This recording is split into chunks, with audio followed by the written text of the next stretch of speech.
지금 많은 성도들이 세상의 유혹이라는 그런 홍수에 떠밀려서 떠내려가고 있는 것이 현실입니다. 이러한 강력한 세상의 유혹이라는 폭우 속에서 어떻게 우리는 휩쓸리지 않는 사람이 될 수 있을까요?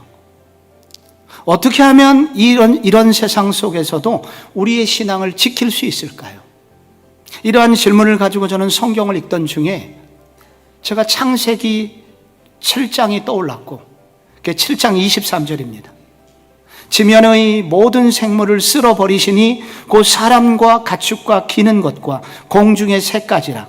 이들은 땅에서 쓸어버림을 당하였으되 오직 노아와 그와 함께 방주에 있던 자들만 남았더라. 무엇이 달랐을까요? 노아는 어떻게 자기를 지키고 자기의 가족을 지키는 사람이 될 수 있었을까요? 그것은 먼저 부족함 속에서 하나님을 의지했다 하는 것입니다. 노아를 소개하는 장면에서 매우 중요한 구절은 그 하나님과 동행하였다는 구절입니다.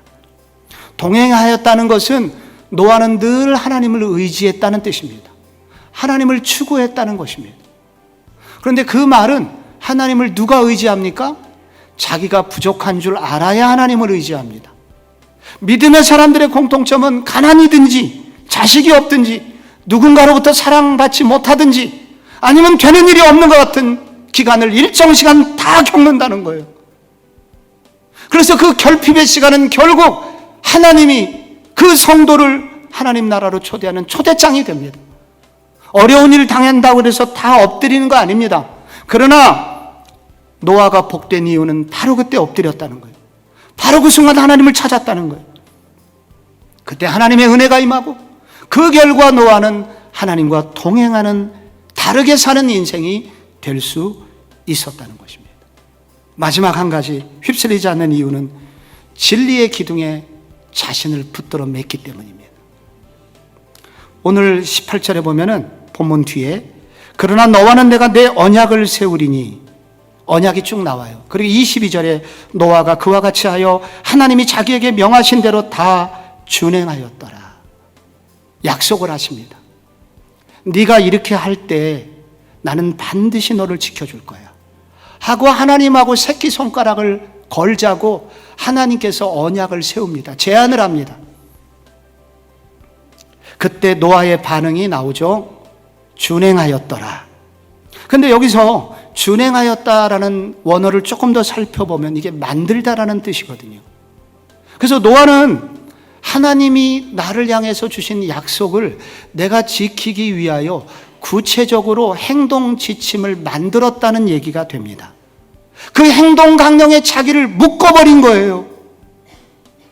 예를 들자면 일주일에 한 번 우리는 온 가족이 모여서 반드시 예배를 드릴 거야 하면서 구체적인 행동 강령을 만들고, 그래서 거기에 자신을 얽어맸다는 것입니다.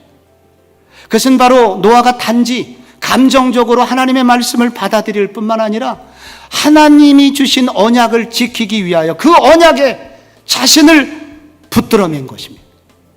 행동 강령을 만들고 빠져나오지 못하도록 자기에게 족쇄를 채우게 된 거예요. 결국 그것이 노아를 지켜준 것입니다. 그런데 여러분, 이 노아의 홍수 끝난 다음에 노아가 술에 취해가지고 자식들에게 수치스러운 행동을 했던 것이 나옵니다. 이렇게 자신을 막 붙들어 맨 노아도 나중에 추하게 되고 이상하게 됩니다. 그럼에도 불구하고 노아의 믿음이 끝까지 지켜집니다. 무엇이 노아의 믿음을 끝까지 지켜주었을까요? 그것은 노아는 완벽하지 않았지만 노아가 작은 손을 내밀어 주님의 손을 붙잡고자 했을 때 더 크신 주님의 손이 그를 이미 붙들고 있었기 때문입니다. 하나님의 강력한 손이 그를 붙들고 있었기 때문입니다. 거대한 홍수보다 더 무섭게 세속의 물결이 성도들을 휩쓸어 가고 있습니다. 여러분은 무엇으로 여러분을 지키시겠습니까? 하나님께서 더 큰 은혜로 여러분을 지켜주실 것입니다.